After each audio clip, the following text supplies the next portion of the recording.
আমাকে প্রতি মিনিটে যখনই ইচ্ছা করব আমি সুফি ফাতে আলী ওয়াইসি হুজুর আমার সঙ্গে আপনি সর্বসময় আমি যখনই ইচ্ছা করব নবীকে দেখব সঙ্গে সঙ্গে যেন আমার দিদার হয়ে যায়। জোরে বলুন সুবহানাল্লাহ।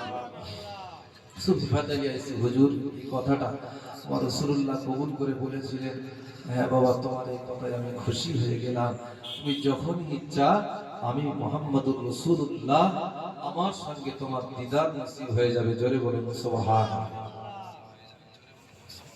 সেই দরুদ আমরা পড়েছি, সেই দরুদের মহব্বত আমাদের আছে।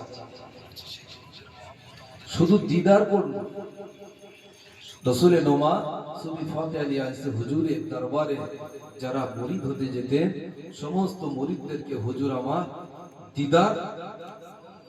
দিদারটা তাদেরও করিয়ে দিতেন। জোরে বলুন সুবহানাল্লাহ। বর্তমান সময় আমরা সেই নবীকে আমরা ভুলে গেছি, সেই নবীর মহব্বত থেকে আমরা দূরে চলে গেছি, সেই নবীর মহব্বত আমাদের অন্তরে আর নেই। ও জওয়ানেরা, যুবকেরা, ও নবী পাকের আশিকেরা, আল্লাহ পাক কোরআনে বলেন ওয়ালাকাদ যারানা লিজাহান্নামা কাসীরান মিনাল জিন্নি ওয়াল ইনস। ও দুনিয়ার মানুষেরা, ও দুনিয়ার ইমানদারেরা, আমি আল্লাহ পাক রব্বুল আলামিন দুনিয়ার জমিনে আমি কোরআন পাঠিয়েছি, শরীয়ত পাঠিয়েছি, আমি রাসূল পাঠিয়েছি, দ্বীন পাঠিয়েছি। ও জওয়ানেরা, যুবকেরা, আমি যুগে যুগে নবী রাসূল পাঠিয়েছি, আমি যুগে যুগে আমার আম্বিয়া ইকরাম আলাইহিস সালাম তাদের অনুসারী সমস্ত তাবেঈনদের পাঠিয়েছি। আমি আল্লাহ পাক তোমাদের জন্য যুগে যুগে ওলি পাঠিয়েছি, সেই সমস্ত ওলি কামেলদের অনুসরণ করে তোমরা যদি আমি আল্লাহ পাক আমার পথ যদি অনুসরণ করতে পারো আর রাসূলুল্লাহর পথটা যদি মেনে নিতে পারো, আল্লাহ পাকের পক্ষ থেকে যে শরীয়ত আল্লাহ পাক আমি দিয়েছি এই দিন শরীয়ত যদি তোমরা মেনে নিতে পারো তাহলে আমি আল্লাহ পাক তোমাদের জন্য আমার গায়েব জান্নাত নসিব করে দেব। জোরে বলুন সুবহানাল্লাহ। আল্লাহ কোরআন শরীফে বলেন ওয়ালাকাদ যারানা লিজাহান্নামা কাসীরান মিনাল জিন্নি ওয়াল ইনস। দুনিয়ার জমিনে একদল মানুষ এবং জিনকে আমি আল্লাহ পাক তাদেরকে জাহান্নামী বানিয়ে দেব, আমি তাদেরকে জাহান্নামী বানিয়ে দেব। আল্লাহ রাব্বুল আলামিন বললেন আমার সাহাবীরা যখন আল্লাহ নবীকে প্রশ্ন করলেন ইয়া রাসূলুল্লাহ, ইয়া হাবিবাল্লাহ, হুজুর জাহান্নামী কারা হবে, ওই সময় আল্লাহ নবী বলেছিলেন আল্লাহ পাক কোরআনে জানিয়ে দেন, আল্লাহ পাক কোরআন শরীফে জানিয়ে দেন كثيرا من الجن والإنس لهم قلوب لا يفقهون بها ولهم أعين لا يبصرون بها ولهم آذان لا يسمعون بها। আমি আল্লাহ পাক রব্বুল আলামিন দুনিয়ার জমিনে যাদেরকে চোখ দিলাম, দুনিয়ার জমিনে যাদেরকে আমি কান দিলাম শুনলো না, দুনিয়ার জমিনে আমি যাদেরকে চোখ দিলাম চোখ দিয়ে তারা দেখার চেষ্টা করলো না, ওমা তুফি সুদুরুহুম আকবার। আল্লাহ নবী বলেন যারা চোখ দিয়ে দেখার চেষ্টা করলো না, যারা নিজের কান দিয়ে শুনবার চেষ্টা করলো না, আল্লাহ ওই সমস্ত বান্দা বান্দীদেরকে আল্লাহ জাহান্নামী বানাবে বলে আল্লাহ বলে দিলেন।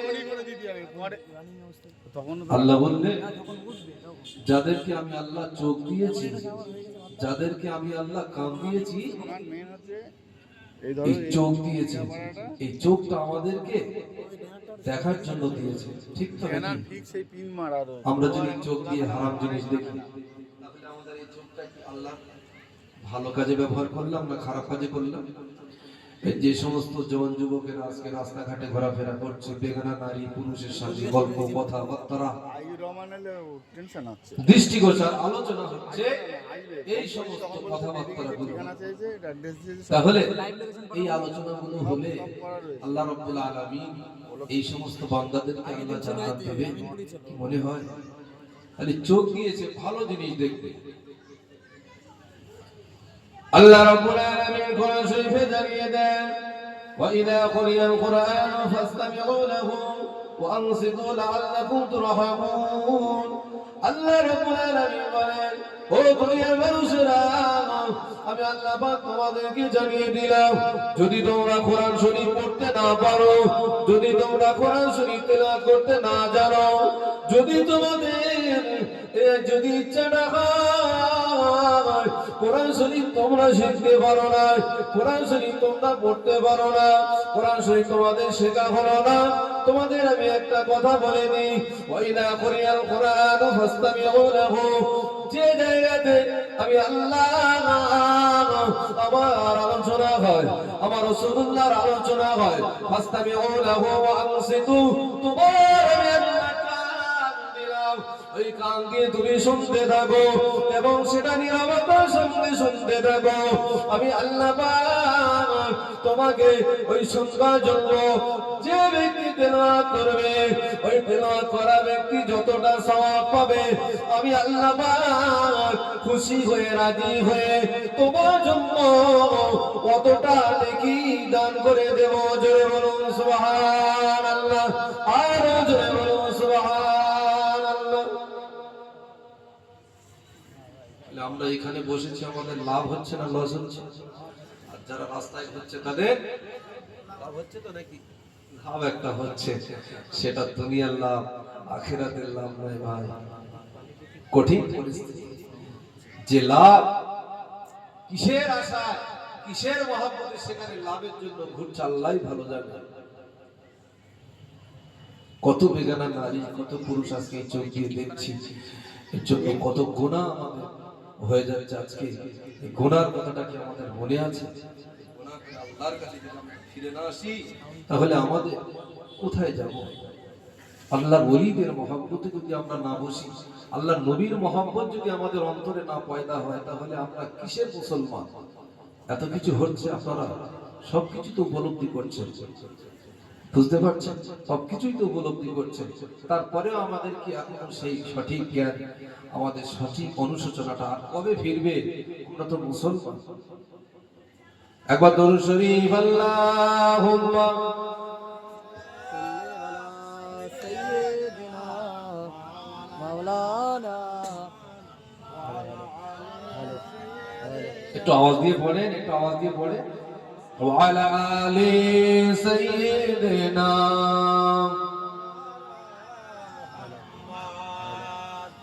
জন্ম আমার নবীর যুগে হলে কেমন হতো? সুবহানাল্লাহ, সুবহানাল্লাহ বললে আমাদের জন্ম তো এই বর্তমান সময় হয়ে গেছে। আমরা যে জন্মের আশাটা করছি, যে কবি বলছেন যে জন্ম যদি সেই সময় হতো, আমরা একটা কথা তো বলছি, রাসূল খুশি হবে, একটু জোরে বলবো। জন্ম আমার নবীর যুগে হলে কেমন হতো, দু নয়নে রাসূল পাক দেখিলে কেমন হতো, দয়ার নবীর পিছে নামাজ পড়লে কেমন হতো।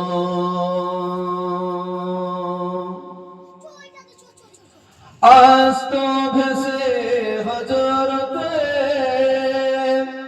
বিলালের মধুর আযান, যে আজানে ছিল এমন প্রেম মুগ্ধ রহমান, দয়ার নবীর পিছে নামাজ পড়লে কেমন হতো। আল্লাহুম্মা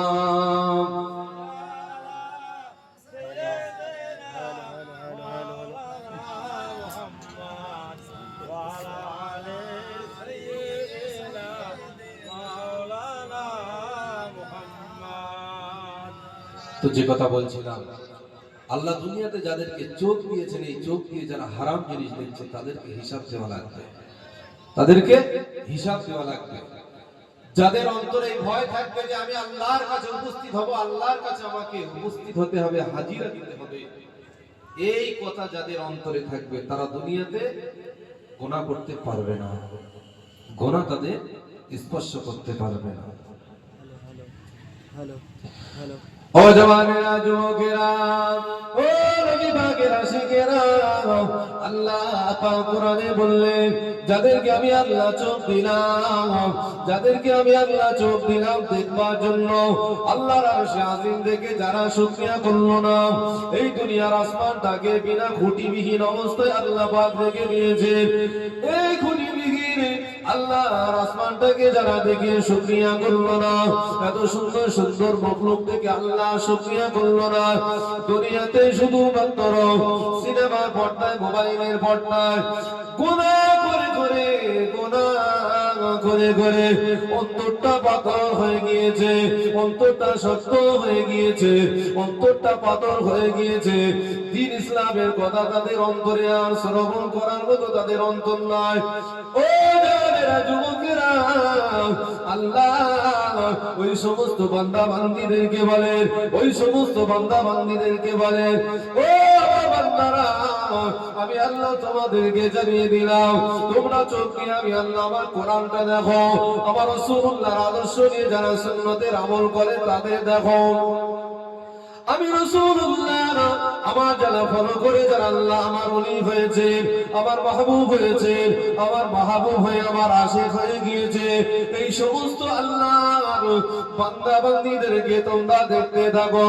যদি তোমরা তোমাদের চোখে এই সমস্ত বান্দা বান্দীদেরকে দেখতে পাও, তোমরা যদি এইগুলো দেখে তোমাদের জীবনটাকে তাদের মতো করে যদি তোমরা চালাতে পারো, আমি আল্লাহ পাক তোমাদের জন্য আমার দয়ার জান্নাত নসিব করে দেব।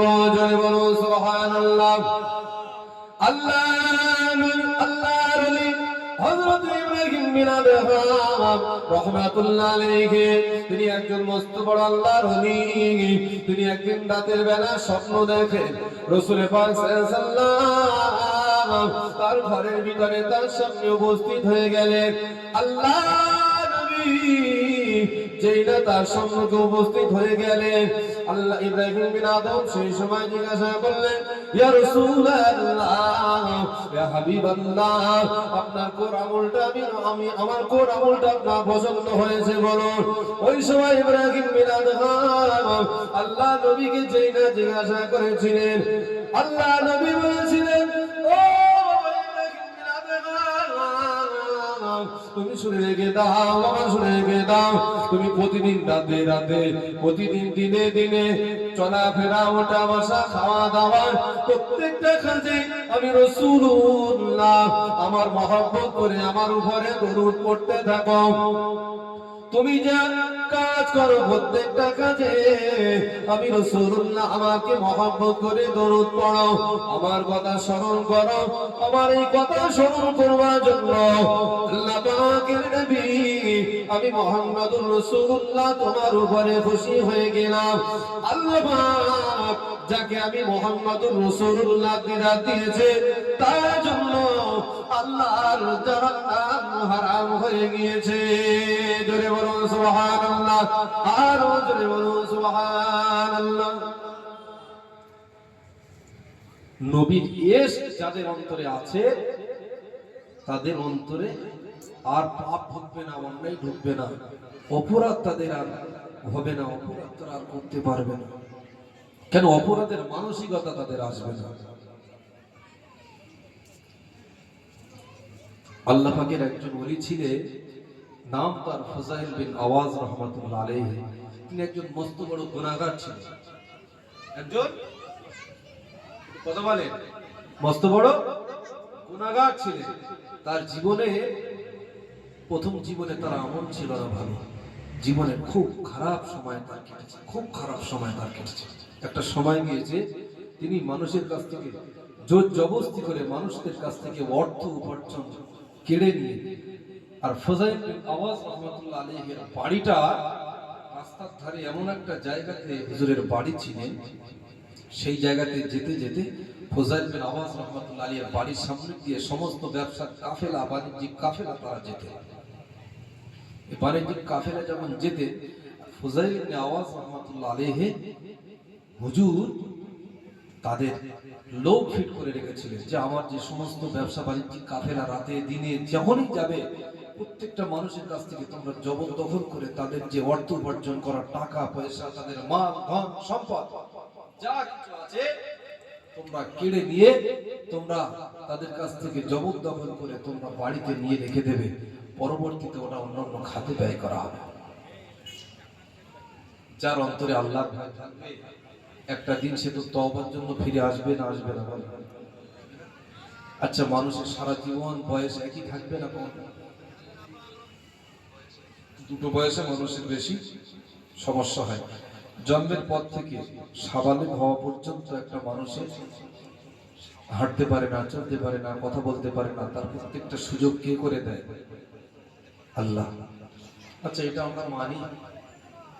কোরআন শরীফে আল্লাহ পাক রব্বুল আলামিন প্রত্যেকটা বিষয়ের উপরে আল্লাহ কোরআন নাযিল করে, এই কোরআনটা সমস্ত বিষয়ের উপরে সম্পূর্ণ তালিকা হিসাবে আল্লাহ পৃথিবীর সমস্ত কাজকে কোরআন শরীফে আল্লাহ সম্পূর্ণ করে দিয়েছেন। একবার জোরে বলুন সুবহানাল্লাহ। এটা আপনাদের বিশ্বাস হয় যে কোরআনে সব আছে? আছে তো? কোরআনে যদি সব থাকে, কোরআনকে আমরা বিশ্বাস করেছি, কোরআনে বিশ্ব নবীর জীবনী আছে, সাহাবীদের কথা আছে, কোরআনে আল্লাহর দ্বীন ও শরীয়ত আছে, তাহলে আল্লাহর ওলিদের ঘটনাও আল্লাহ কোরআন শরীফে নাযিল করেছেন। জোরে বলুন সুবহানাল্লাহ। অনেকে আবার বলে ওলিদের কথা আবার কিসের? ওলিদের কথা কোরআন শরীফে ওলিদের কথা হবে কেন? নবী হবে, নবীদের জীবনী হবে, নবীদের কথা হবে, কোরআনের কথা হবে, ওলিদের কথা কেন আবার আলোচনা হবে? ওলিদের কথা আমরা কেন বলবো?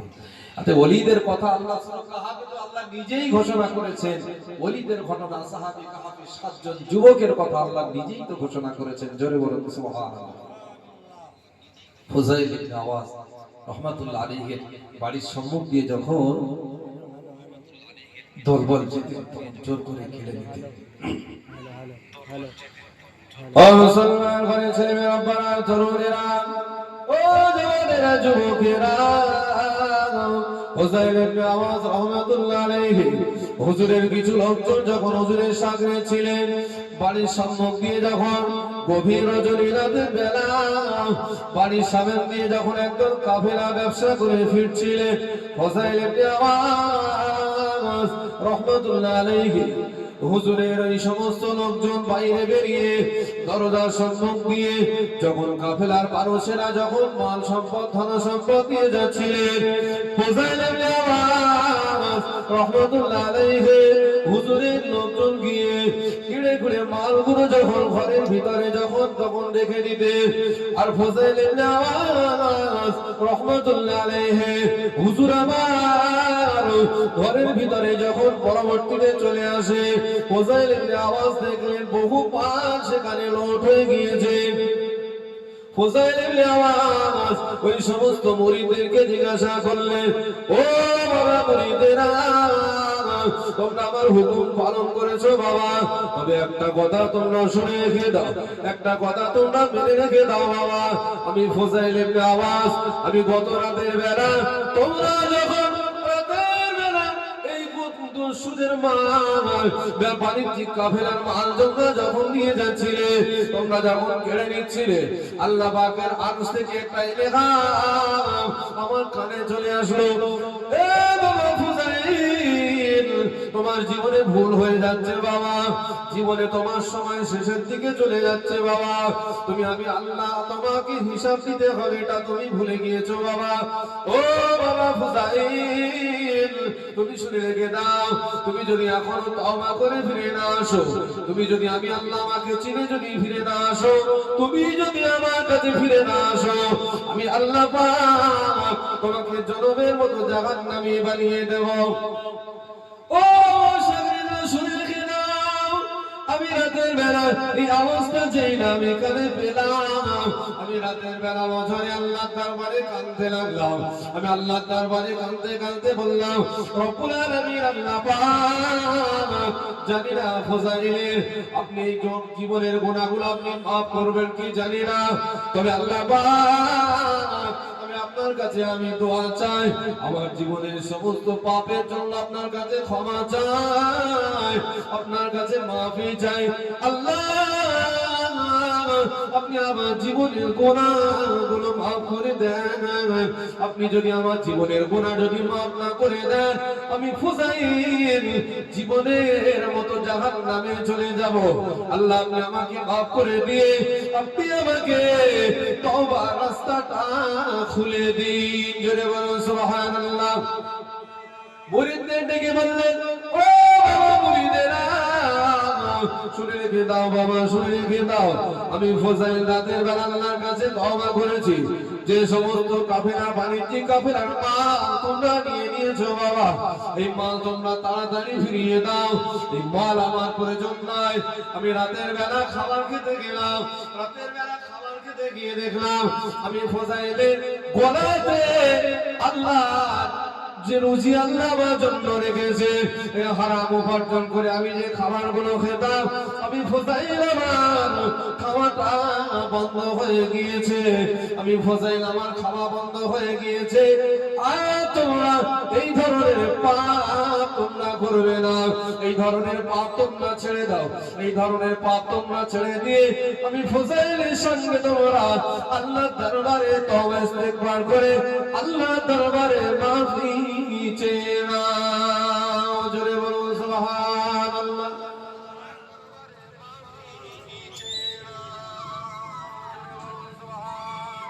ফুজাইলের আওয়াজ নিজে তো তওবা করলে, আর সমস্ত সাধুদেরকে তওবা করে ইস্তেগফার করে তাদেরকে মুসলমান করে দিলেন। জোরে বলুন সুবহানাল্লাহ। এরকম যুগে যুগে যত আল্লাহর ওলি আছে, তাদের জীবনে ওলি সাহাবীদের জীবনেও প্রথম জীবন অনেক খারাপ। অনেক সাহাবীদের জীবনে তাদের মুসলমান ঘরে তাদের জন্ম হয়নি, কিন্তু আমরা তো আল্লাহ করে মুসলমান ঘরের সন্তান। আমরা মুসলমান ঘরে তো আমাদের সন্তান কি? আমাদের শুধু আধার কার্ড আই কার্ডে মুসলমান? একটু কথা বলেন, রাগ হচ্ছে না তো? একটু তাকবীর দেন, নারায়ে তাকবীর। আর একটু হবে না জোরে, নারায়ে তাকবীর। মুসলমান কি শুধু আধার কার্ডে না? Aadhaar card, PAN card, ration card. আপনাদের এদিকে এসআইআর চলছে তো নাকি? এসআইআর হচ্ছে, হ্যাঁ? আপনারা শুনেছিলেন যে পশ্চিমবাংলায় এসআইআর হবে না? এরকম শুনেছিলেন? কিন্তু হচ্ছে কেন? ব্যবহার। আসলে আমরা নেতা নির্বাচন করতে পারিনি ঠিক। ইসলামিক নেতা নির্বাচন করতে শিখলে, ইসলাম যদি আমরা জানতাম, ইসলাম যদি আমরা মানতাম, আমাদের নেতাটাও ইসলামিক, যার জন্য দেশ ও দশের উপকার হবে, তার জন্য আমাদের জীবনকে আমরা ইসলামের জন্য উৎসর্গ করতাম। জোরে বলুন সুবহানাল্লাহ। কত ধাপ্পাবাজি, কত মিথ্যাবাদী, কত চিটিংবাজি, কত রকমের কথা আমরা জীবনে শুনছি না? এই হবে, সেই হবে, এই হবে না, সেই হবে না, সমস্ত হবে না, সব হবে না, কিন্তু আবার সব লাইনে দাঁড়িয়ে রয়েছে। ঠিক না বল? আচ্ছা, নবীর উম্মত হতে গেলে শুধু আধার কার্ড আই কার্ডে নাম থাকলে হবে?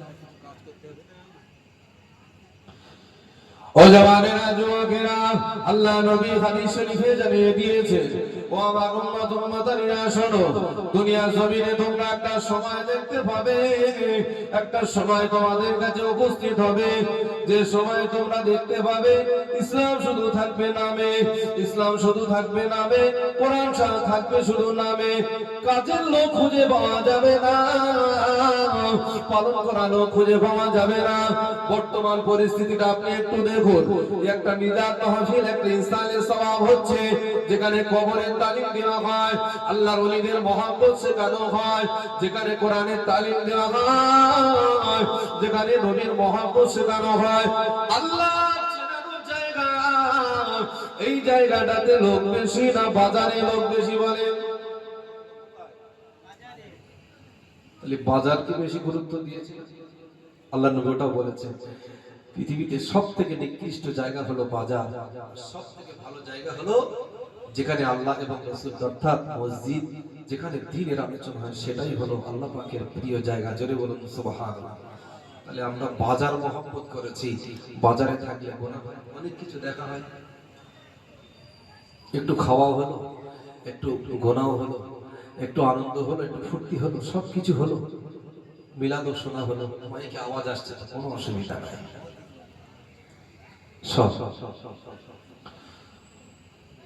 কোন এক যুবককে আল্লাহ, কোন এক যুবককে কোন এক পিতা সকালবেলা আত্মীয় স্বজন আসবে, তার জন্য বাজার করতে দিলেন, তার হাতে একটা প্যাকেট দিলেন। ও বাবা ছেলে, সকাল হয়ে গেলে বাবা আত্মীয় স্বজন চলে আসবে, চলে যাও বাজারে, চলে যাও, চলে যাও বাজারে, চলে যাও। বাজারে গিয়ে তোমরা একটু, বাজারে গিয়ে তুমি একটু বাজারটা করে নিয়ে আসো। একটা ফদ্দ বাড়িওয়ালা বানিয়ে দিলেন। সন্তানের আব্বা বলে দিলেন, বাবা এই মালগুলো তুমি কিনে নিয়ে আসবে, এই যন্ত্রপাতি গুলো তুমি নিয়ে আসবে, একটু গোশত নেবে, একটু মাছ নেবে, একটু সবজি নেবে, এই সমস্ত তেল মশলা, আলু, হাবিজাবি, রান্নার যাবতীয় জিনিস সবকিছু একটা লিস্ট করে বাজারে তাকে পাঠিয়ে দেওয়া হলো। একটা ছেলেকে আত্মীয় স্বজন আসবে, খাওয়া দাওয়া হবে, রান্না বাড়া হবে, তুমি একটু বাজার করে নিয়ে আসো। কিসের বাজার? মুদিখানার মাল, সবজি। আত্মীয় স্বজন আসলে যেমন বাজার, আজকে যেমন জলসা হচ্ছে, বহু মানুষ, বহু আত্মীয় স্বজন এসেছে, বাজার করতে গিয়েছিল তো অনেকে। বাজারের একটা ফদ্দ আছে না, এইটা নেওয়া হবে, এটা নেওয়া হবে, চাল নেওয়া হবে, ডাল নেওয়া হবে, আলু নিতে হবে, গোস্ত নিতে হবে, এগুলো সব আছে না, সবকিছু নিয়ে আসা। আচ্ছা, ফদ্দ অনুযায়ী 10 রকম মাল আপনাকে আনতে বলা হয়েছে। লিস্টটা আব্বা যখন বাড়িতে এসে মিলিয়ে দিচ্ছেন, 10 রকম মাল আনতে বলেছিলাম, কচি তো বাজার করেছে ঠিকই, কিন্তু দুটো মাল তো আনতে ভুলে গেছে, দুটো মাল আনতে ভুলে গেছে। এখন এই দুটো মাল আনতে ভুলে যাওয়ার জন্য এখন বাজারে ফেরত তার যেতে হবে তো নাকি। এখন এই বাজারে যে মাল দুটো আনা হয়নি, সেই মালটা খুব গুরুত্বপূর্ণ জিনিস। এখন সেই মালটা যদি না নিয়ে বাড়িতে চলে আসে, রান্নাও তো হবে না, আত্মীয় স্বজনের খাওয়া দেওয়াও তো যাবে না, সম্ভব। সেই মালটা ফের ফিরিয়ে আনতে যাবে। তার মানে এখান থেকে ছোট্ট একটা শিক্ষা নেয়, আল্লাহ আমাদেরকে দুনিয়াতে পাঠিয়েছেন, আল্লাহ আমাদেরকে একটা প্যাকেট দিয়েছেন, প্যাকেটটার নাম হলো ঈমান, তাই না? প্যাকেটটার নাম কি? ঈমান। এই প্যাকেটের ভিতরে আল্লাহ বলেছেন তুমি এই বাজারগুলো করবে।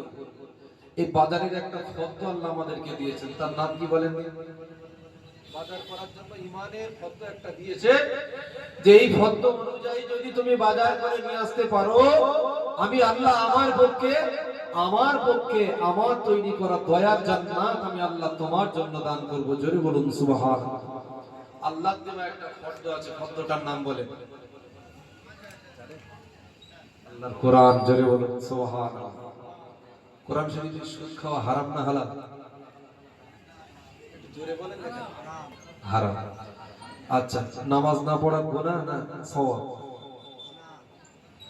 আচ্ছা, আবার কেউ নামাজ পড়লো মনে করে, কেউ নামাজ পড়লো, আর নামাজ সময় মতো পড়তে হবে না যখন তখন নামাজ পড়লে হবে? উঠছে নামাজে দাঁড়িয়ে গেছে, ঈশার সময় দাঁড়িয়ে আসরের নামাজের নিয়ত করেছে, হবে? হবে না। তাহলে যখন যেটার প্রয়োজন তখন সেটা করতে হবে। তাহলে আল্লাহ রাব্বুল আলামিনের এই যে ফর্দ দেওয়া আছে, যে কোরআন শরীফের এই ফর্দটা, এই ফর্দ অনুযায়ী যদি আমরা বাজার না করতে পারি, তাহলে আমাদের সব জীবনে শেষ হয়ে যাবে। ও জওয়ানেরা, যুবকেরা, আল্লাহ পাকের পবিত্র কোরআন শরীফ আল্লাহ জানিয়েছেন, ওমা খালাকতুল জিন্না ওয়াল ইনসা ইল্লা লিয়াবুদুন। ও জওয়ানেরা, যুবকেরা, ও ইমানদার মুমিন মুসলমানেরা, শুনে রাখো, আমি আল্লাহ তোমাদেরকে দুনিয়াতে পাঠালাম, আমি